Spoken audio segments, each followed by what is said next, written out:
Hey there, and welcome back to Brainy Book Nerd. Today, we're going to be talking about books I wish I could unread. Yeah, it's like that. These are some of the books I have read in the past, and some of them have amazing followings. Um, some of these are really hyped up, and they are all books I wish that I could go back in time and talk to myself out of reading because I felt that they were a complete waste of time and definitely not my cup of tea. So I've got 5 books on the docket today that we're going to be discussing. And I read these for different purposes. There were different reasons that I picked them up because otherwise, not sure I would have picked all of them up. So the first one we're going to talk about is The Last Green Valley by Mark Sullivan. He's also the author of Beneath a Scarlet Sky, which is a very well-known book, a very popular book over this past year. And I read this one because of a book club at the library that I go to. Now, this is not a small book, but it's about 1.5 inches in thickness. I did read it in paperback. And this book was awful. The premise is that a family is trying to move out of an area that is being occupied. And it's like Nazi Germany time period that we're dealing with. And so a family is trying to move and try to make it to America. When we talk about the book A Little Life, all right, now, and I'm bringing this book up because I'm going to compare like the tones here.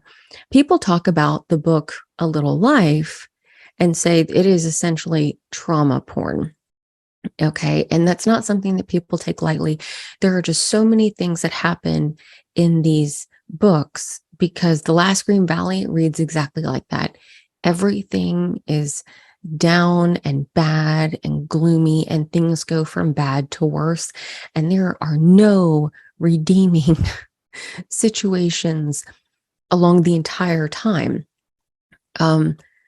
I got so tired of reading this just because nothing happy happened. And it's a very long book for that to happen. And I didn't even read like the last chapter, which apparently is where things finally turn up. I refused to read the last chapter because I literally put it away. I was tired of being so damn depressed all the time. That's how bad it was.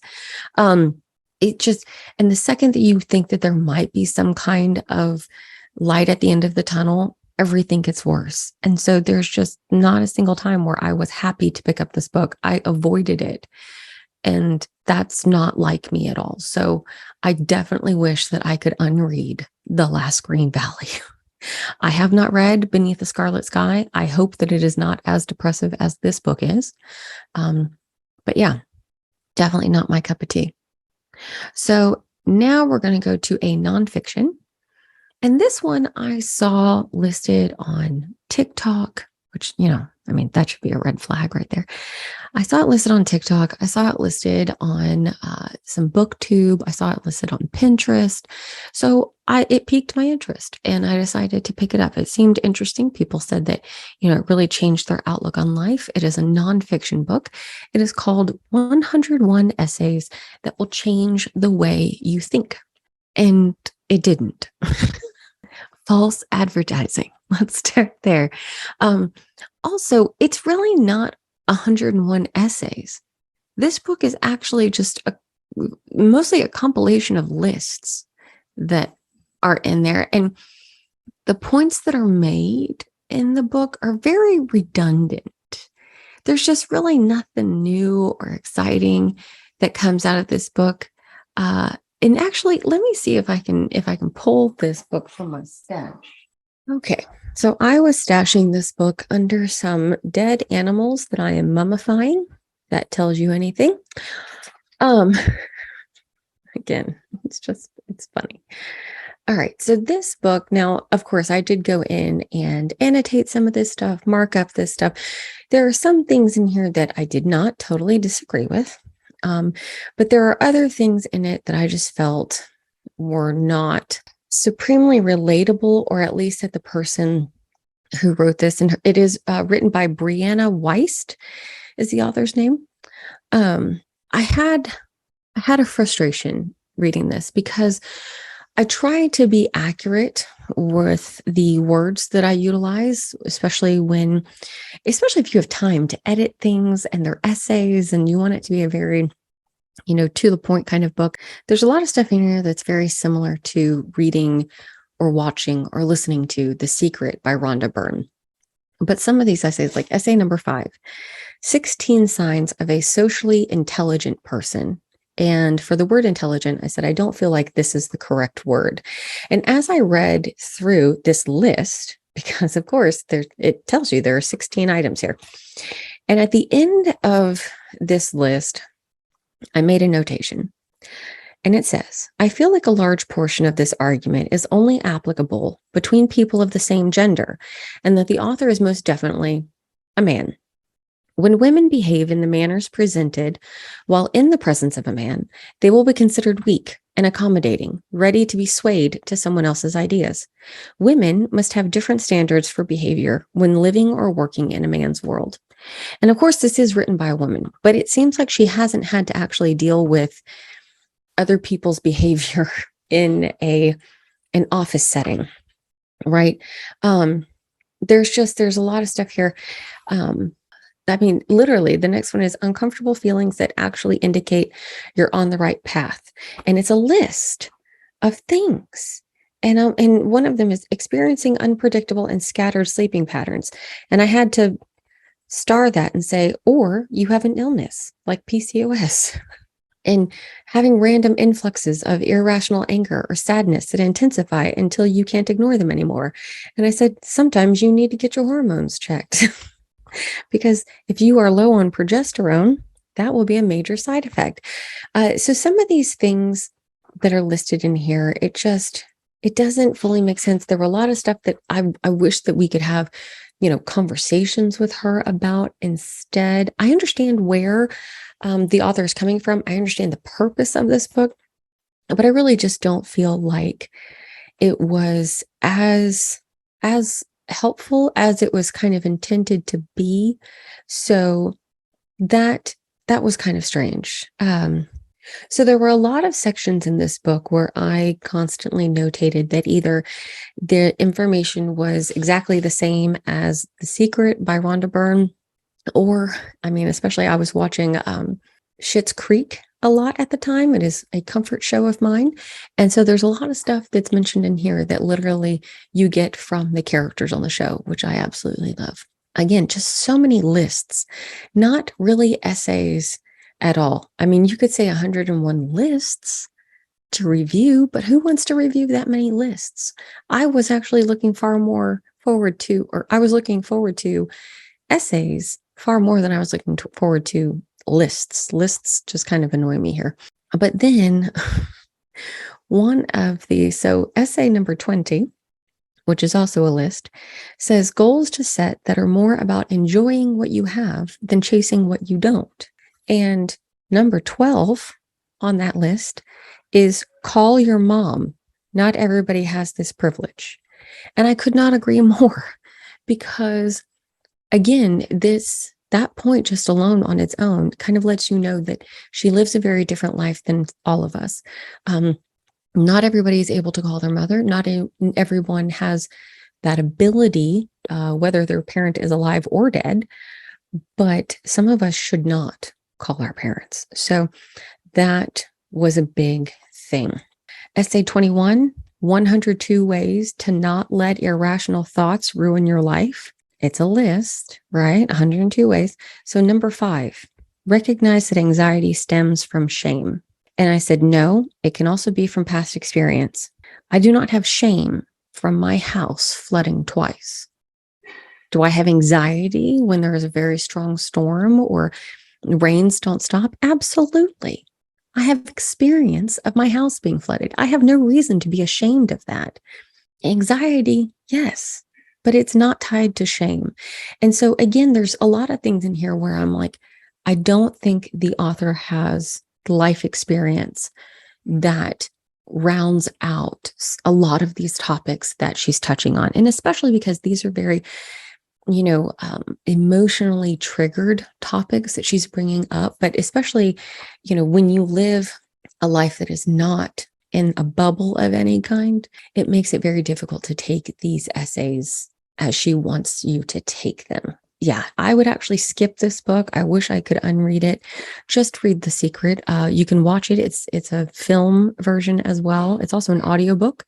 And you have the different voices of the different philosophers and teachers who are interviewed for it as well. So I would skip this book. I wish I could unread it. Just read The Secret. It's far more positive. It's far more relatable for most people, and it's not full of lists. A fiction book that I wish I could unread. This one is written by Elizabeth Strout. Now, this was on Oprah's book club for 2019. It is a winner of the Pulitzer Prize. And this book is called Olive Again. This book, definitely not one of my favorites. I did write a review for it on Goodreads. I listed this review on December 26, 2020. And the review says, I read this book because of a neighborhood book club. The woman who suggested it read the first book in the series, but assumed that we would all enjoy reading the second. Let's just say that her assumption was not even slightly accurate. Every book should be able to stand on its own. This book was confusing at best and frustrating otherwise. There were situations that made absolutely no sense and involved a young girl fondling herself while cleaning someone's house. It was completely out of the blue and with several other side stories of characters that seemed to not be involved in the actual story. I attempted to finish the book only to make sense of all the random side stories going on along the way. Olive is not a very likable character, and neither is her newfound husband. They are both judgmental and negative in most situations, making this book feel more like spending dreaded time with an angry mother-in-law rather than an enjoyable reading experience. So definitely not a fan. Like I said, I did not read the first one, and I have zero interest in reading the first one. The second one was just off the wall. So I wish that I could unread Olive Again. Now let's go back to a nonfiction. This is a book about a fire at a library. This was listed as a book for Reese's book club. Right, Reese Witherspoon has a book club. This was suggested by her. And yeah, that was interesting. This is called The Library Book by Susan Orlean. She is also the author of The Orchid Thief. I have not read The Orchid Thief, but The Library Book was awful. I wish I could unread this book. Now, there are portions of this book, and I will be the first one to tell you there are certain segments in here that are beautifully written, amazing tone. She talks about the love of reading. She talks about, the love of literature and books, and I could not agree more with that. However, the way that this book is written is as if she was trying to write a fiction book, because she talks about having like a meeting with someone at a library. And so she walks in to go to the meeting, or rather gets out of the car to go to her meeting, and she watches a leaf flutter across the ground and the woman's skirt float in the air and everything. And it's like, there's so much unnecessary information that I could not get to the gist of the purpose of this book. It, supposedly investigates the fact that somebody started a fire in a library and all of the turmoil that was brought on because of that situation. And I had no idea that they stuck a lot of these books in freezers and stuff to help save them. That was very cool to learn. But the book was such a frustration to read. I found myself emotional just attempting to pick it back up. I found myself, not even kidding, on the literal verge of tears because I did not want to have to read this book. I have never had such a visceral reaction to a book ever. Now, I read this or attempted to read this book for a book club at a bookstore that is local to my area. And I made it to page 74. And I was not the only person who did not finish reading this book. Out of like 15 people, there were only 2 people who actually read it. Everyone else did not. It was a very interesting book club meeting, to say the least. But most of us absolutely stayed away from this book. We won't pick it back up. And some people tried to listen to the audio. The author is the one who reads the audio. And a lot of people have mixed reactions to that because sometimes authors are not the best choice to read their own literature. But this was just so bad. So yeah, I wish that I could unread the library book. All right, this last one, book number 5. This is a book that might come as a shock to some people and might not come as a shock to other people. But I know for a fact this thing can be used as a doorstop. It is written by Stephen King, and it is about essentially a real historical event. It is called 11/22/63. I guess the cover art that I pulled for this is weird, or maybe in Spanish. I don't know, because it says 22/11/63, whatever. So Stephen King wrote 11/22/63, and this was suggested because of a neighborhood book club that I participated in. This was, I think, the first book that they suggested. Like I said, this book is large enough to use as a doorstop. It is very large, and it is very boring.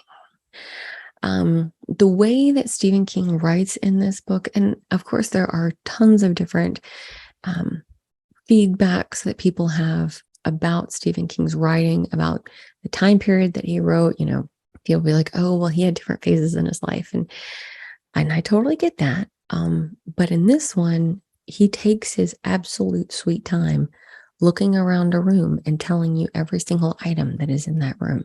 It is a complete waste of paper. And the hard part is Stephen King really doesn't allow editors to edit his work. He really doesn't allow them to pull anything that's written. They're only kind of allowed to do copy edit. So this was so frustrating. I think I finally had to get it on audio because there was no way I was going to sit there and read it all. Yeah, there's so much frivolous information. The gist of this book is that a guy finds out that there's a magic closet in this old store, and you can go through this closet and it takes you back in time, and it always drops you off at the exact same place in the exact same moment in time. And you can stay there however long you want. But when you come back through the portal, 10 minutes has passed in the current world. So a guy ends up going back and then tries to stay to change the Kennedy assassination. And of course, he, builds up a life and everything. So he ends up really deep diving because he stays for a long period of time so that he can stay for the Kennedy assassination. It's a very intriguing premise, but it was not very well executed. So I wish I could unread Stephen King's 11/22/63. And I know there's going to be a lot of people who are very upset about that. A lot of people who sit there and go, oh my God, what is wrong with you? It's an amazing book. I beg to differ. But that's the thing, is that when it comes to books, different strokes for different folks. All of this is opinion, obviously. All of this is just how I personally feel about the books that are being presented. Fight me in the comments. That's all I got to say. I'm totally open to the conversation. Bring on the discussion. I am all for it, but I still don't like the book. I just don't. So if there are books that you wish that you could unread, whether it is a chemistry book from high school or a math textbook from middle school, let it just drop there in the comments. I would love to see what you guys wish you could unread. And I will talk to y'all in the next episode.